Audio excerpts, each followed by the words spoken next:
দেবো। আমরা কোনো পাথর দিয়ে হত্যা করা মানুষের পক্ষে রায় দেবো, কোনো ধর্ষণকারীকে রায় দেবো, কোনো সন্ত্রাসীকে রায় দেবো, কোনো চাঁদাবাজকে রায় দেবো, কোনো মানুষের ভূমি দখল করে তাদেরকে জিত দেবো? ভোট হচ্ছে একটা পবিত্র আমানত। আসুন, আমাদের একটা সৌভাগ্য বাবা মোহনপুরে যে আবুল কালাম আজাদ ভাই আপনাদের পার্শ্ববর্তী ইউনিয়ন হলঘর ইউনিয়ন, উনি 28 বছর ধরে চেয়ারম্যান আছেন। একটি দুর্নীতির মামলা প্রমাণ আছে আপনাদের কাছে। ওনারা আমরা জেলখানে যে রাজনৈতিক কারণ, আমি যে কথাটা বোঝাতে চাচ্ছি সেটা হচ্ছে আমরা কোনো সন্ত্রাসী, চাঁদাবাজ, ভূমি দখলকারী, চাঁদাবাজ, পাথরদের হত্যাকারীকে ক্ষমতায় আর দেখতে চাই না। 54 বছর এই দেশে অনেক ছিনিমিনি হয়েছে, আর ছিনিমিনি করতে দেওয়া যাবে না। কি বলেন, দিবেন? আমরা দল মত বিশেষে কে কোন দল করে আমাদের দেখার নাই। জাতীয় পার্টি, আওয়ামী লীগ, বিএনপি, জামাতের সবাই মিলে আমরা একবার কোরআনের শাসন দেখার একটা শখ আছে। কি বলেন, আছে না নাই? কোরআনের আইন হলো ফরজ আইন। ফরজ আইনের পক্ষে থাকলে জিতি এবং হারি, কোনো লস আছে? কোন লস আছে? আমাদের নেতা হযরত মুহাম্মদ সাল্লাল্লাহু আলাইহি সাল্লাম। আমরা কোনো আজে বাজে ছাতা মাথা নেতার পিছনে নাই। আমাদের নেতা হযরত রাসূলুল্লাহ, আর আল্লাহ হচ্ছে আমাদের হুকুমকর্তা, আইনদাতা। সেই পক্ষে থাকবে, ওই মানব রচিত আইনের পক্ষে থাকবে। বলেন, আল্লাহর আইনের পক্ষে আছেন ইনশাআল্লাহ। আমরা 16-17 বছর অনেক জুলুমের শিকার হয়েছি। আমরা কারোর উপর জুলুম করার পক্ষে নাই। আমরা জুলুম করেছি কারোর উপরে, 5 তারিখের পরে আমরা মাফ করে দিয়েছি। কেন মাফ করে দিয়েছি? আল্লাহ রাসূল সাল্লাল্লাহু আলাইহি ওয়াসাল্লাম সমস্ত বাতিল শক্তিকে একসময় মাফ করে দিয়েছেন, তারপরেই উনি ইসলামী বিজয় লাভ করেছে। আমরা এই লাইনে দেখছেন প্রায় লোকে জেল খেটেছি। 5 তারিখের পর আমরা কোনো লোকের উপর ঢিল মেরেছি, কারো বাড়ি লুট করেছি, কারো বাড়ি ভেঙেছি, প্রমাণ আছে। আর একটি দল মানুষের বাড়ি বাড়ি চাঁদা উঠা করো, সেই সন্ত্রাসী চাঁদাবাদকে আগামী দিনে ক্ষমতা দেখতে চান? আমরা কার কর্মী জানেন? আমরা আল্লামা দেলোয়ার হোসেন সাইদি তৈরি করা কর্মী, মাওলানা মতিউর রহমান নিজামের কর্মী। মতিউর রহমান নিজামের ফাঁসি হয়েছে আপনারা জানেন, মিথ্যা মামলা দিয়ে। উনি যেদিন ফাঁসি হয়, তোমার সন্তানকে বলছে ফাঁসির দায়ের সময় যখন ফাঁসির কাছে ফাঁসি যাবে, বলছে বাবা আমি কোন পোশাকটা পরে যাব? তোমার ছেলে বলছে আব্বা পাঞ্জাবি পায়জামা পরে যান, আপনি এটাই পরেন। কোনো মানসিক টেনশন নেই, কারণ উনি আল্লাহর পক্ষের কাজ করেছে। কিন্তু সারা ঠান্ডা মাথায় যে ফাঁসির ময়দানে ফাঁসির রশ্মি বানিয়ে দিয়েছে। সেই দলের কর্মী। আমাদেরকে কেউ চোখ রাঙানি ভয় দেখাবার ভয় করবো? আমরা শহীদের জন্য প্রস্তুত আছি ইনশাআল্লাহ।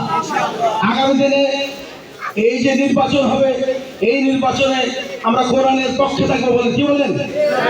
আমরা আজকে থেকে নির্বাচনের রেজাল্ট পর্যন্ত মাঠে ময়দানে সোচ্চার ভূমিকা রাখবেন। আমরা কোনো মানুষ, আপনারাকে যে বলছি যে আমরা জান্নাতের টিকিট বিক্রি করেছি আপনাদের কাছে, জান্নাতের পথ দেখাচ্ছি। একটা শয়তান দল বলছে আমরা নাকি জান্নাতের টিকিট বিক্রি করি। আমার স্ত্রী চৌবাড়িয়া গ্রামে গেছে, আমার স্ত্রী নাকি কোরআন নিয়ে শপথ করাইছে, এই অপপ্রচার করছে। কোরআনের মানে মিথ্যা কথা। আগামী দিনে যদি এই দেশে জামাত ইসলাম ক্ষমতা যায়, একটি মানুষ তার বাড়িতে 2 কেজি চাউল না একটা কলার গাছ চুরি করতেই পারে, ওনার হাত কাটা হবে? উনি তো অসহায়, হাত কাটা হবে। কার? 373টা বাড়ি বানিয়েছে কানাডায়, ওদের হাত কাটা হবে। আর আজকে ইসলাম রাষ্ট্রটা আবার কালকে বোরখা পরিয়ে ঘরে ঢুকে দেবো মানুষ। আমরা এটা মিথ্যা একটা অপপ্রচার করছে। মাটি তাদের পায়ের তলায় মাটি সরে গেছে, এই জন্য মিথ্যা অপপ্রচার করে বিভ্রান্ত সৃষ্টি করছে। আপনারা কোনো ভয় করবেন না, হুমকিকে ভয় করবেন না। আমরা কোরআনের পক্ষে আছি। আর মিথ্যা অপপ্রচার তাদের সাথে তর্কে লিপ্ত হবো না। আমাদের চূড়ান্ত রেজাল্ট নিয়েই তাদের জবাব দেবো ইনশাআল্লাহ। পাথর দিয়ে হত্যা করার চূড়ান্ত প্রতিশোধ দেবো। মানুষের জমি দখল, বাড়ি বাড়ি চাঁদাবাজি, আমরা আগামী দিনে রেজাল্ট নিয়ে কোরআনের আইন চালু করে ইনশাআল্লাহ প্রতিশোধ দেবো। কি বলেন, পারবেন আপনারা? থাকবেন। আজকে আপনারা 500-700 লোক উপস্থিত আছেন, আগামীকাল আপনারা প্রতিজন একজন করে দাঁড়িপাল্লা দাওয়াত দিতে পারবেন? পারবেন ইনশাআল্লাহ। লস তো নাই, কোরআনের পক্ষে আছি। একবার আমাদের কোরআনের শাসনটা দেখতে চাই। আপনাদেরকে একটা গ্যারান্টি দিতে পারি, আমরা বাংলাদেশ আমাদের সুযোগ ক্ষমতায় যায়, কোন রকম চাঁদাবাজি সন্ত্রাস আমাদের নেতৃত্ব করবে না। গ্যারান্টি আগে বলে দেবেন ইনশাআল্লাহ। আর যার যার হক, এই যে টিসিবির কাজ কয়জন পেয়েছেন এখানে? একটা বাড়িতে 20টা পর্যন্ত টিসিবি কাজ আছে। এটা গরিবের হক। আর 20 বছর স্বার্থ লুট করে নিয়ে এসেছি এক দলের নেতা এই কয়েকদিন আগে। আমরা এই সন্ত্রাসী, চাঁদাবাজ, ভূমি দখল, অন্যায়কারীর প্রতিরোধ করার জন্য প্রস্তুত আছে মহিলা, কি বলেন? যদি কোনো রকম কেউ চক্রাঙ্গারি করে আপনাদেরকে এলাকায় আমাদেরকে জানাবে, তার জবাব দেবো ইনশাল্লাহ। আপনারা কিছু বলবেন, আমরা জবাব দিতে প্রস্তুত আছি, কারণ আমরা কোরআনের কর্মী, আমরা শহীদ হওয়ার জন্য প্রস্তুত আছি। আসুন, অধ্যাপক আবুল কালাম আজাদ দাঁড়িপাল্লা মারখানি, উনি সাবেক ছাত্র নেতা, তখন থেকে ওনার সাথে আমার পরিচিত। এরপর দায়িত্বশীল উনি পরিচিত, উনি 28 বছর চেয়ারম্যান হয়েছে আপনাদের পাশে, মানে পরীক্ষিত নেতা। আমরা ওনাকে, উনি নিজে ভোটে দাঁড়াননি, আমরাই দাঁড় করাইছি। ওনার পক্ষে কাজ করলে আমাদের লস নাই, এটা পরীক্ষিত মতো। আপনাদেরকে এই পাকুড়িয়া, ঠালকা, মাঝিগ্রাম কিছু জুজকার লোক দেখছে এখানে আছে। আপনারা আগামী নির্বাচনের রেজাল্ট পর্যন্ত প্রতিদিন ময়দানে 5-7 ঘন্টা কাজ করতে প্রস্তুত আছেন? 5 থেকে 7 ঘন্টা আমি কোরআনের পক্ষে কাজ করবো, ভয়ের কারণ নাই, আর কোনো হুমকির ভয় করবো না। আসুন, এই দেশে ঢাকাতে আমরা দেখেছি 5 থেকে একটা মানুষকে হত্যা করা হচ্ছে পাথর দিয়ে, মারা গেছে, তারপর পাথর মারা হয়। তাহলে যদি কোনো কারণে আল্লাহ না কেউ সেই দলের হাতে খবর চলে যায়, কি অবস্থা হবে বাংলাদেশের? আমরা দাঁড়াতে পারবো? আর তারা বলছে তাদের সর্বোচ্চ নেতা, আমরা যে মাগরিবে নামাজ পড়ি সেটা সরিয়ে আইন, রোজা করি সরিয়ে আইন, বিভিন্ন সরিয়ে আইন আছে। তারা বলছে আমরা সরিয়ে আইনে বিশ্বাসী না। সরিয়ে আইনে যারা বিশ্বাস করে না, তারা মুসলমানের খাতায় নাম আছে, থাকতে পারে? আমরা সরিয়ে আইনের পক্ষে না বিপক্ষে? সরিয়ে আইনের পক্ষে থাকবে ইনশাআল্লাহ, মজবুত ভূমিকা নিয়ে। আসুন, আগামী দিনে দাঁড়িপাল্লা ইনসাফের পরে বিপুল ভোটে জয়লাভ করার জন্য আপনাদের উদাত্ত আহ্বান জানাচ্ছি।